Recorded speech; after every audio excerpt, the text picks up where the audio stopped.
అంటే దీనికి వెనకాల ఏదో ఒక మహత్తరమైన శక్తి ఉంది, అదే భగవంతుడు. అందుకు ఇక్కడ గజేంద్రుడు ఉత్పత్తి ప్రళయం చైవ, దీనికి ఎవరు ఉత్పత్తి చేశారు, ఇది ఎవరిలో స్థితి కలిగి ఉంది, ఇది ఎవరిలో మరల లయమైపోతుంది.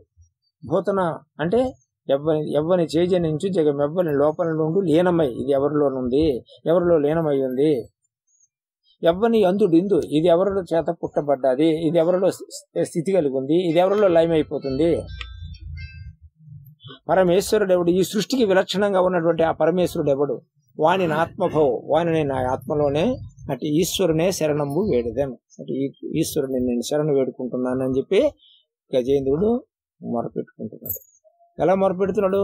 పాదద్వందము నేల మోపి, రెండు పాదాలు నేల మోపి, దశలక్ష కోటి కరణేనాదుండినై నీరాసి నిటేలా వచ్చి తిని బాధపడుతున్నాడు అని కథారూపంలో అలంకారికంగా రాశారు మహర్షులు.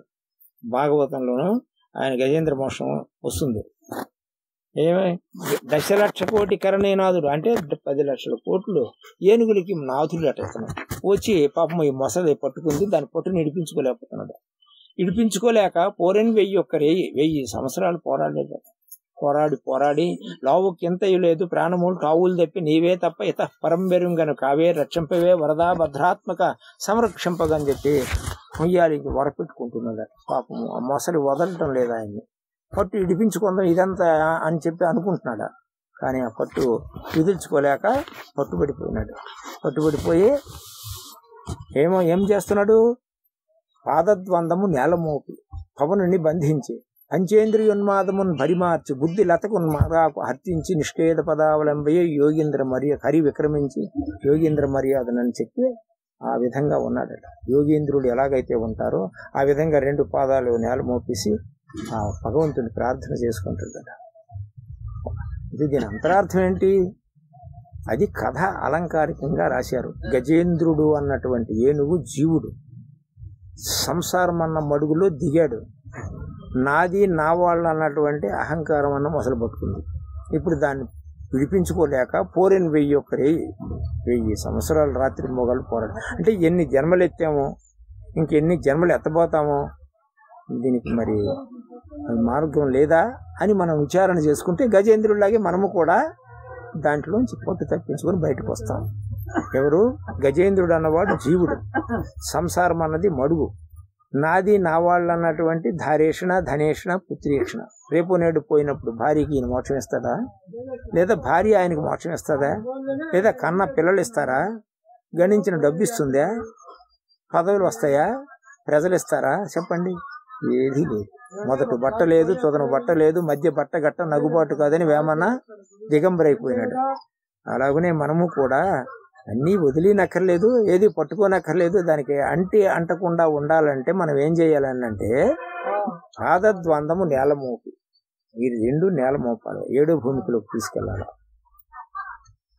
సిద్ధ విద్యార్థుడికే ఈ రహస్యం తెలుస్తుంది. పవనుని బంధించి మనం చూడండి, మనం సాధన చేస్తున్నాం సిద్ధ విద్యని. చేయంగా తురియ స్థానంలోకి వెళ్ళిపోద్ది జీవుడు. బాగా కఫం వాతపిత్త కఫాలు కరిగిపోయిన తర్వాత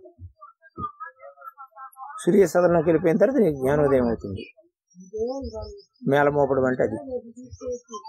పవనుని బంధించడం అంటే మనం చూడండి చేసి నిష్ఠ అంటున్నాను. చేసిన తర్వాత నిష్ఠ, ప్రాణాన్ని అక్కడ తీసేసి ఆ వదిలేసి నిశ్చలంగా కూర్చుంటున్నాం.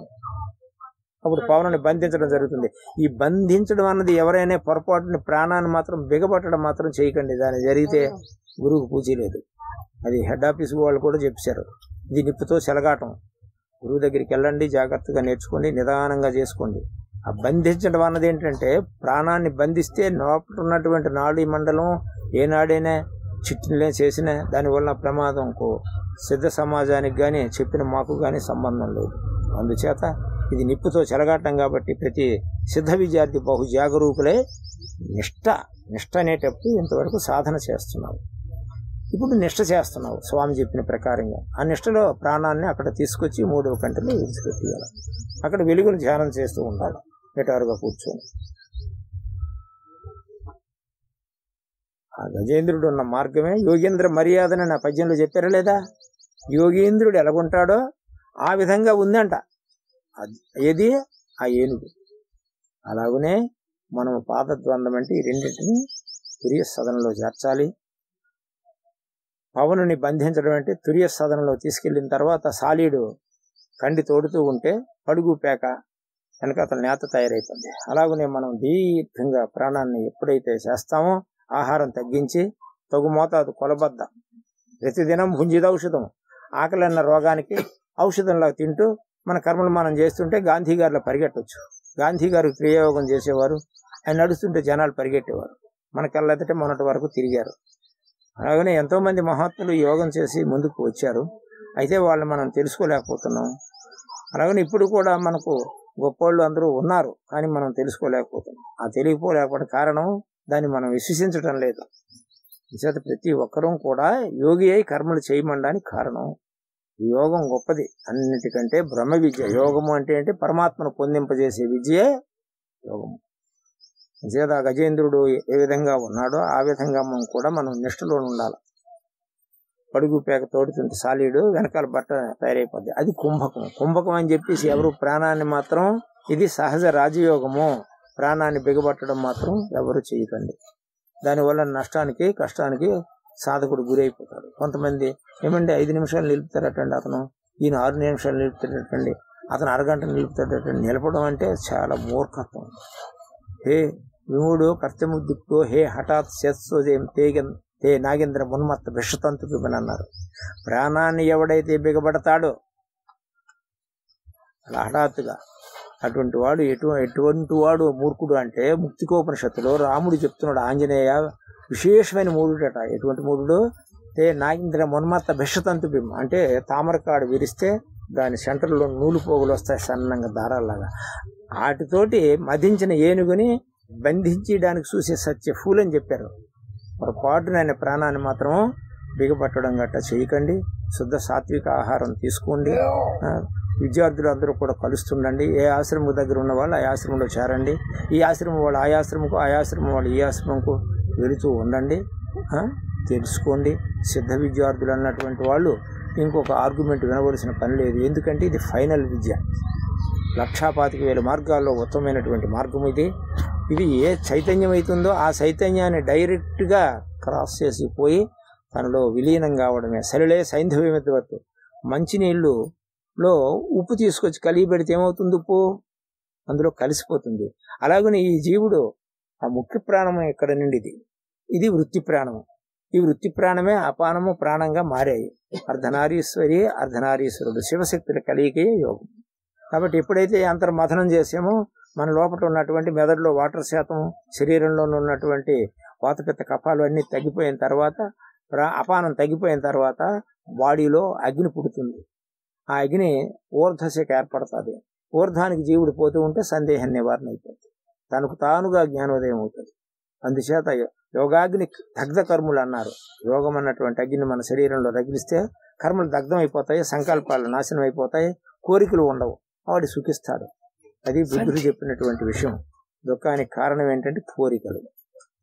ఈ కోరికల వల్లనే మనము దుఃఖానికి గురైపోతున్నాము. కోరికలు తగ్గించుకొని యాదృశ్య లాభ సంతృష్టి ఉన్నదానితో తృప్తి పొంది ప్రతి సిద్ధ విద్యార్థి ఆత్మ సోదరి సోదరులందరూ కూడా ఆత్మానుభూతి కలుగు. ఆత్మానుభూతి ఎప్పుడు కలుగుతుంది? లోపలికి జీవుడు వెళ్ళేటప్పుడే కలుగుతుంది. అది బయట తిరిగినంత వల్ల బాహ్య ప్రజ్ఞలో ఉంటారు. నా బాహ్య ప్రజ్ఞ మాండూక్యోపనిషత్తులు చెప్పారు. నా అంతఃప్రజ్ఞ, నా బాహ్య ప్రజ్ఞలో నేను తెలియబడను అన్న అంతఃప్రజ్ఞ లోపలికి వెళ్ళి అంతఃప్రజ్ఞలు కూడా తెలియబడ్డాడు. ఇది ఏది ఉందో అది తాను అయిపోవాలని అంటే ఈ ఆడుతున్నటువంటి వృత్తి ప్రాణము ముఖ్య ప్రాణంలో లయం చేయాల. అప్పుడు తనకు ఆత్మానుభూతి కలుగుతుంది. అందుకు మాటలు ఉడుకుకున్న మంత్రంబు దొరకదు. మాటలాగిపోవాలి. యోగి ఎక్కువ మాట్లాడకూడదు. మంత్రం ఉడుకుకున్న మనసు నిలవదు. గురువు గారు చెప్పినటువంటి యోగం చేస్తున్నాడు, మాటలు మాడేశాడు. వేమన్ గారు చెప్పినట్టు మంత్రం ఆగిపోయింది. అప్పుడు ధ్యానం. ధ్యానం అంటే ఏమిటి? మాటలు తగ్గించుకోవాలా, యోగం చేయాలా. యోగం చేసేటప్పుడు కూర్చుండేటప్పుడు చేస్తున్నానని కూర్చున్నట్టు చేస్తున్నాడు, తరువాత మనసు లేదు. అది ధ్యానం. ధ్యానం నిర్విషయం మనహ. థాట్స్ లెస్ అయిపోయినాయి. మనస్సే లేదు, ఎరుక లేదు. ఎరుకంటే తెలుసుకుంటే మనసు లేదు. అదే జిత్తులు మారి అది ఇంద్రజాల మహేంద్రజాలని సృష్టిస్తుంది. బంధానికి కానీ మోక్షానికి కానీ ఆ మనస్సే కారణం.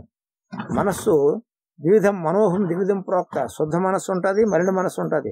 ఈ మలిన మనస్సు అన్నటువంటిది జిత్తులు మారి అనేక విషయాల మీద వెళ్తుంటుంది. శుద్ధ మనస్సు ఒకరికి ఉంటుంది, వాళ్ళు తగ్గిపోతారు. యాదృశ్య లాభ సంతృప్తి ఉన్నదానితో తృప్తి పొందుతారు. తృప్తి పొంది నిరంతరం కూడా ఆత్మావలోకన చేసుకుంటారు. అటువంటి వారికి అనన్య చింత ఎవరైతే చేస్తారో అట్టి వారికి నేను సులభుడును అర్జున. వారికి నేను తెలియబడతాను, వారిని నా మాయని వారిని తొలగిస్తాను. వారు జీవుడు ఉండక నేనే ఉంటాను వారిలో అని చెప్పేసి స్వామి చెప్పారు. కాబట్టి ఆత్మ సోదరులందరూ బహు జాగరూకులై చైతన్యం వినాకించిత్ నాస్తితి సాక్షాత్కార అనుభవ జ్ఞానం. జ్ఞానం నానాకల్పిత జ్ఞానం, అజ్ఞానం అభేద దర్శనం అన్నారు. అభేదం అంటే భేదం లేకుండా చూడాలి. అది ఎప్పుడు వస్తుంది? అదే సమాధి. సమాధిలోకి వెళ్ళేటప్పుడే సర్వత్ర సమదర్శనం జరుగుతుంది. ఒక శక్తికి మినహా ఈ సృష్టిలో, అదే దట్ ఈజ్ ఎ గాడ్. ఒక శక్తి ఈ విశ్వంలో పనిచేస్తుంది అని తెలియాల. లేడు అని ఎవరో అంటారు, అది బండ మూర్ఖులు. లేకపోతే ఈ పంచభూతాలని, గ్రహ నక్షత్రాలని, ఈ విశాలమైన సృష్టిని ఎవడో సృష్టించాడో దీని వెనకాల ఉన్నవాడే భగవంతుడు. అందుకు సృష్టి స్థితి లయములకు అతీతంగా ఉన్నవాడు భగవంతుడు. కాబట్టి ఇది సృష్టికర్త అంటారు. అంటే ఇదంతా కూడా తన మాయను పెట్టి సృష్టించాడు. మరలా ఇది మాయలోనే వృద్ధి చెందుతుంది, మాయలోనే లయమైపోయింది. ఇది మాయ అని తెలిస్తే అప్పుడు మాయ కావాలన్నటువంటి ఆ పరమాత్మ తత్వం మీద మనం మనస్సు పెడతాం. అది ఎవరు? చైతన్యం, శక్తి, విశ్వ చైతన్యం. చైతన్యం కించిత్ నాస్తి, దానికంటే మినహా ప్రపంచంలో ఇంకొకటి లేదు అని ఈ విధంగా ఎవరైతే తెలుసుకుంటారో, సాక్షాత్కారం పొందుతారో, అనుభవ జ్ఞానం, జ్ఞానం ఆ చైతన్యాన్ని తెలుసుకొని తనకు తనలోనే అనుభూతి చెంది ఊరకుండువాడు ఉత్తమ యోగిరా అని అన్నారు.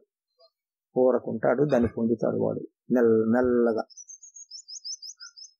సాక్షాత్కారం పొందిన తదుపరి వాడు ఇంకా తెలుసుకోవలసింది ఏది తెలుసుకున్న తర్వాత ఇక తెలుసుకోవలసింది లేదో అదే ఇది విద్య. అది కించిత్తు కూడా ఆ భగవతత్వం మినహా లేదు అని ఈ విధంగా ఎవరైతే సాక్షాత్కారం పొందుతారో, సాక్షాత్కార అనుభవ జ్ఞానం, జ్ఞానం ఆ అనుభవాన్ని ఎవడైతే పొందుతాడో ఆ అనుభవమే జ్ఞానం. నానా కల్పిత జ్ఞానం అజ్ఞానం. నానా కల్పితమైనటువంటి జ్ఞానాలన్నీ కుడిబారేశారు. నేను అంతటి గొప్పవాడిని, ఇంతటి గొప్పవాడిని, నేను ఎంఎస్ చదువుకున్నాను, ఐఏఎస్ చదువుకున్నాను, నేను డాక్టరు, అది ఇవేవి కూడా కాదు. ఇవన్నీ పొట్టకూటు విద్యలు. అందుచేత ఒక్క బ్రహ్మ విద్య ఒకటే నిలచోబెట్టారు మన ఆర్యులు. అందుచేత దానికి మినహా కించిత్ లేదని సాక్షాత్కారాన్ని పొందిన మహాత్ముడు ఎవరైతే ఉంటారో వాళ్ళే భగవతత్వం తెలుసుకున్నటువంటి మహాత్ములు. కాబట్టి అటువంటి తత్వాన్ని తెలుసుకున్నటువంటి వారిలో ఏ ఒక్కరో ఉంటారు. ప్రయత్నం అందరూ చేయొచ్చు, కానీ ప్రయత్నం ఉంటుపోదు. మార్గంలో ఉంటారు. ఏదో ఒక రోజుకి బహునాం జన్మనామంతే జ్ఞానవాన్ మాం ప్రపద్యతే వాసుదేవ సర్వమితి సమహాత్మ సుదుర్లభ అని అన్నారు. సర్వము వాసుదేవుడు అని తెలుసుకుంటాడు. ఈ సాధన చేస్తుంటే కొన్నాళ్ళకు బహు జన్మలు పట్టొచ్చు. అందుచేత ప్రతి ఒక్కరూ కూడా ఆ చైతన్యాన్ని తెలుసుకోవడం కొరకు ఆత్మ సోదరులందరూ కూడా ప్రయత్నం చేసుకోండి. దీనికంటే మించినటువంటి విద్య లేదు. ఇదే బ్రహ్మ విద్య, ఇదే ఆత్మ సాక్షాత్కారం తనలోనే జరగాలి. ఈశ్వర సర్వభూతానం, అన్ని భూతాల్లో ఉన్నాడు. హృదయ సర్జున టెస్ట్, ప్రతి ఒక్కరు హృదయంలో టెస్ట్ వేసుకున్నాడు. బ్రాహ్మణ్ యంత్రారూఢ అని మా యంత్రగాడి బొమ్మల్ని ఆడించేటట్టు ఆడిస్తున్నాడు తను ఈ శక్తి. ఇది నేను చేశానని అనుకుంటాడు. నేను అన్నవాడు లోపల ఉన్నాడు. ఆయన యంత్రాన్ని తిప్పుతున్నాడు. అన్ని యంత్రాలు కూడా ఆయన ఉంటే జరుగుతున్నాయి. ఆయన ఎప్పుడైతే దీన్ని విడిచిపెట్టేస్తాడో పోతుంది, పంప కొట్టి స్కూల్కి వెళ్ళిపోతుంది. 6 గంటల తర్వాత దీని ముచ్చట్లు అన్నీ జరిగాయి. అందుచేత మనం అంతా కూడా బహు జాగరూకులమై జాగ్రత్తగా ప్రవర్తిస్తే మన స్థాయి మీరిపోతుంది. హంసేతి మంత్రోయం సర్వజీవి చెప్పితే సదా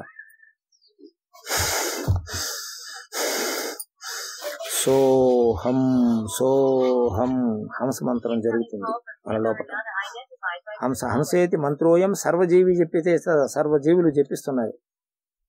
దీనిని గురువాక్యాయాము, గురువాక్కు ద్వారా సుషుమ్నాయాం విపరీత్యం భవేద్యపం. ఇది సూర్యము, ఇది చంద్రము, దేవయాన మార్గం, ఇది పృథ్వీ మార్గం. ఈ రెండు దాటి ముక్కులోన గాలి ముక్తికి త్రోవ. ఆ అంగిల్లోంచి తీసుకువెళ్ళి సుషుమ్నా నాడిని తెరిచి తట్టి అందులోని జ్ఞాతుని తెలుసుకొని భగవతత్వాన్ని దర్శించి తన ఉనికిని తాను తెలుసుకొని పాలనుకుంటాడు. వాడే ఉత్తమ యోగి. ఊరుకుండు వాడు ఉత్తమ యోగి అంటే తెలుసుకుంటాడు. జ్ఞాతుని తెలుసుకో అర్జున, ద్రష్ట దర్శించు, దాని ఉనికి నువ్వు తెలుసుకొని ఉండు అని చెప్పారు. కాబట్టి ప్రతి ఒక్కరూ కూడా తెలుసుకోవడానికి ప్రయత్నం చేయాలి. చేసినటువంటి వారు బహు జాగరూకులై ఉండాలి. ఉన్ననాడు ఏదో ఒక రోజుకి ఏదో ఒక జన్మకి మనకు ఆ విషయము తెలుస్తుంది. ఈ విద్య చెయ్యక కానీ ఎవరికి అనుభూతి రాదు. మనం గంట గడి చేస్తాం, బాగానే ఉంది అంటాం. ఆ లోపునే మనకు టైం అయిపోతుంది.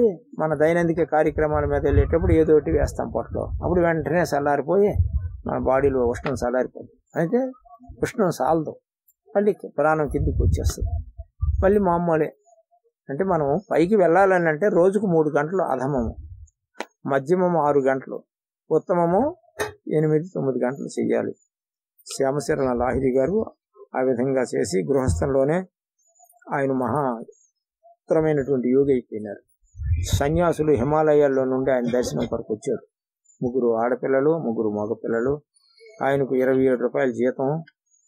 కాశీ మహారాజు గారు డబ్బు ఇస్తానంటే అక్కర్లేదన్నారు. ఎందుకంటే యోగి ఎవరేమిచ్చినా పుచ్చుకోకూడదు. పుచ్చుకుంటే ఏమవుతుందంటే దాత తాలూకా పుణ్యం ఈ చేసినటువంటి సాధన ఆయనకు పాలెళ్ళిపోతుంది. అందుకోసం పుచ్చుకోకూడదు. తనకి ఏమీ లేనప్పుడు పుచ్చుకుంటే ఆ పూటకు ఏదో ఆ రోజుకు తిండి తీర్థం కొరకే కానీ అంతకు మించి పుచ్చుకోకూడదు. పోతే ఆశ్రమాలు నిర్వహించడం కొరకు అదంతా వేరే కథ. తనకు సొంతంగా మాత్రం పుచ్చుకోవడానికి లేదు. యోగం అన్నటువంటి వాడు యోగస్య ప్రథమం ద్వారం వాక్కు నిరోధం. యోగి కావాలని అంటే ఎక్కువ మాట్లాడకూడదు. ద్వితీయం అపరిగ్రహం, ఎవరేమిచ్చినా పుచ్చుకోకూడదు. తృతీయం నిరాశ, దేని మీద ఆశ ఉండకూడదు. 3వ క్వాలిఫికేషన్. 4వది నిరీహాశ, ఎక్కడో సభలు సమావేశాలు జరుగుతున్నాయి, అక్కడ అంతమంది వస్తున్నారు అంటే అక్కడికి వెళ్ళడానికి ప్రయత్నం చేయకూడదు యోగి. పంచమం నిత్యం ఏకాంతశీలత. 5వ క్వాలిఫికేషన్ ఏంటంటే నిత్యం ఒక్కడిగానే ఉండాలి. ఇంటిలోనున్నా, ఈదిలోనున్నా, అడవిలోనున్నా ఒక్కడే ఏకమేవం అద్వితీయం బ్రహ్మం, ఒకే ఒక ఈశ్వరుడు. అది పంచమంతా కూడా తానే ఏకం అనేకం భవతి అవ్వాలి అని అనుకుని సంకల్పించుకొని ఈ సృష్టి అంతా కూడా తన అండర్లో నుంచుకొని తన దైవీయేసు గుణమై 3 గుణాలు సృష్టించి ఈ సృష్టిని సృష్టించి మనల్లో ఒక ఆట ఆడిస్తున్నాడు. ఉన్నది ఈశ్వరుడే, అది జీవరూపంలో ఉన్నాడు. జీవ శివ, శివ జీవ. జీవుడు శివుడట, శివుడు జీవుడట. కేవల శివ, ఎలా కేవలం శివుడు అవుతాడు? తుషేన బద్ధో వేషిష తుషాభావిత తండ్రులం కర్మనా బజ్యతే జీవ కర్మనాశేన సదాశయం. ఓకుండేటప్పుడు ఒడ్లు అంటాం, ఒక తీసిస్తే తండ్రులు అంటాం. అలాగనే ఈ ఉపాధి నేను అనుకుంటే జీవుడు. అందుకు నీ ప్రమాణ కాలంలో ఏమంటున్నావు? నిరపరాధిగానున్న పరమాత్మ సాక్షిగాను అంటున్నావు. అంటే పరమాత్మ నిరపరాధిగా ఉన్నాడు. మన మనసును అటు పెడితే అన్నీ అది తెలియజేస్తాడు ఆయన. నేను ఈ దేహం అనుకుంటే జీవుడు దక్షిణాభిముఖంగా వచ్చి ప్రపంచాభిముఖుడై ఎనలేని బాధలకు గురైపోతున్నాడు. ఇందులో ఉన్నాడు కానీ ఆయన ఉనికి తెలియాలని అంటే దేహం ద్వారా పొందాలి. ఇది పంచభూతాలతో కూడుకున్నటువంటి ఈ దేహము, ఇది పృథివీతత్వం. ఈ జీవుడు దీన్ని నిడిచిపెట్టిన తర్వాత పంచభూతాల్లో కలిసిపోతాయి. శేషించినటువంటి జీవాత్మయే ఈశ్వరుడు. కాబట్టి ఆయనకి రూపము లేదు, నామము లేదు, ఆయనకు జననము లేదు, మరణము లేదు, వృద్ధిక్షయాదులు లేవని మనం తెలుసుకోవాలి. దాన్నే ఆత్మసాక్షాత్కారం అంటారు. చూసేది చూడబడేది ఒకటైపోవాలా. చూసినంత వరకు మనకు తెలిసినంత వరకు సాధన, తరువాత సాధన లేదు. అప్పుడు గురు శిష్యులు గురితో ఒకటవును, గురువు శిష్యుడగును, శిష్యుడు గురువు అగును. కొన్నాళ్ళు పోయిన తర్వాత శిష్యుడే గురువు అవుతాడు, గురువే శిష్యుడు అవుతాడు. ప్రతి ఒక్కరు శిష్యుడే గురువు అవుతాడు. అలాగే గురు శిష్యులు గురితో ఇద్దరు తాలూకా గురితో ఒకటైపోతే ఇంకా సాధన కూడా లేదు. కాబట్టి ప్రతి ఒక్కరూ కూడా దృష్టిని సారించి ఈ సిద్ధ విద్య అన్నటువంటిది సామాన్యమైనటువంటిది కాదు. సిద్ధులందరూ ఈ విద్యను చేసే పరమాత్మను పొందారు. కాబట్టి ప్రతి ఒక్కరూ కూడా ఈ విద్య దొరకాలంటే దొరకదు. ఈ మారుమూల కుగ్రామంలోనికి ఈ విద్య వచ్చిందంటే ఈ తీసుకున్న మీరు ఎంతటి గొప్పవారు, ఎన్ని జన్మల తాలూకా సుకృతమో, ఎంత యోగం చేసి ఈ శరీరంలోనికి వచ్చారో అది ఎవరికి అర్థం కాదు. ఎందుకంటే యోగ భ్రష్టులు అయినటువంటి వాళ్ళే దీనికి వస్తారు. ప్రతిమ వాళ్ళు దీనికి రాలేరు. ఎందుకు? ఇది ఒక గుడి కాదు, గోపురం కాదు, రంగులు బొమ్మలు కాదు. అవన్నీ ఉంటే అక్కడ అందరూ వస్తారు గుడికి, గోపురాలకి. ఈ గుడిలో దేహో దేవాలయం, జీవో దేవ సనాతన, తదేద అజ్ఞాన నిర్మూల్యం స్వాహం భావేన పూజేత్. ఈ దేహమే దేవాలయం, ఇది ఈశ్వర నిర్మితమైనటువంటి గుడి. ఇందులో జీవుడు సనాతనుడు, జీవుడు అనాది నుండి వస్తున్నాడు. మనం చొక్కా చిరిగిపోతే మరో చొక్కా వేసుకుంటాం, ఆ చొక్కా చిరిగిపోతే ఇంకో చొక్కా వేసుకుంటాం. అలాగే అనేక జన్మలు ఎత్తి వచ్చి ఇప్పుడు ఈ శరీరంలోనూ ఉన్నాడు. తన ఉనికిని మానవ దేహం ద్వారా తెలుసుకోకపోతే దేవేంద్రాది దేవతలు కూడా చూస్తారట. ఆయన పొందడం కొరకు మానవ దేహం ఎప్పుడు వస్తుందని చూస్తారు. అంచేత మనకు వచ్చింది కాబట్టి దీన్ని తెలుసుకోవడం కొరకు దేహమే దేవాలయం. జీవో దేవ సనాతన, జీవుడు దేవుడు సనాతనుడు, ఆయనకు సావు పుట్టుకులు లేవు. మనం చచ్చిపోయాను అంటారు. చనిపోయాడంటే వెళ్ళిపోయాడని అర్థం. ఎక్కడ ఉంటాడు? సర్వత్రా ఉంటాడు. ఆయన లేని చోటే లేదు. కాబట్టి చనిపోయాడని అంటే ఏమిటి? దీన్ని విడిచిపెట్టాడు, ఇంకొక దగ్గర ఉంటాడు. ఎక్కడ ఉంటాడు? సర్వత్రా ఉంటాడు. భగవంతుడు లేని చోటే లేదు. కానీ ఆ రూపం దాని గురించి అడగొద్దు అన్నారు. యోగ మార్గంలోనూ తుర్యంలోకి వెళ్ళి తెలుసుకోవడమే కానీ దాని గురించి అడగొద్దు అని చెప్పేశారు. యాజ్ఞవల్క్య మహర్షిని గార్గి అడుగుతుంది. గార్గి అవధూత దిగంబరంగా వచ్చేస్తుంటే వీళ్ళందరూ పండితులందరూ సభ తీసుకుని యాజ్ఞవల్కుడు చక్రవర్తి కదా, వీళ్ళంతా చూసి తలదించుకున్నారు. వీళ్ళకి ఇంక దేహాలు కనిపిస్తున్నాయే అని చెప్పి ఆమె వచ్చి యాజ్ఞవల్కుడి దగ్గర కూర్చొని అరూప వస్తువు గురించి అడుగుతాడు. ఆవిడ దిగంబరి, గోసి లేదు, గుడ్డ లేదు. ఆవిడ వీళ్ళంతా చూసి అనుమానం పడతారు. ఇంకా దేహం కనిపిస్తుందని అనుకుంటుంది. ఆవిడ తర్కించుకుంటూ వెళ్ళిపోతుంది.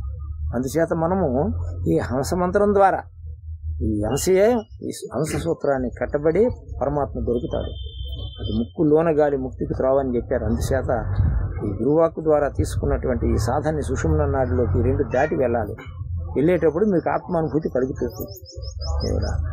అంటే ఈ హంస సూత్రం ద్వారా ఇది ఎవరైతే చేస్తారో హంసేతి మంత్రోయం సర్వజీవి చెప్పి సర్వజీవుల్లోని జరుగుతుంది. గురువాక్కు ద్వారా సుషుమ్న నాడిలోనికి తీసి అభ్యాసం చేయమన్నారు. అది మనం చేస్తున్నాము. గురువాక్కు ద్వారా తీసుకున్నాము. అభ్యాసం బాగా చేయాలి. ఇంకొకటి అవసరం లేదు దీనికి. ఇంకో పుస్తకాలు, పూజలు, బయటికి వెళ్ళాలి, అక్కడికి వెళ్ళాలి, ఇక్కడ లేదు. ఇది ఎవరైతే చేస్తారో సన్యాసి పరమహంస, ఆయనే సన్యాసి, ఆయనే బ్రాహ్మడు, ఆయనే పరమహంస, ఆయనే అవధూత. క్వాలిఫైడ్ అయిపోతాడు. ఇది చేస్తూ బహిసూత్రాన్ని వదిలేస్తాడు.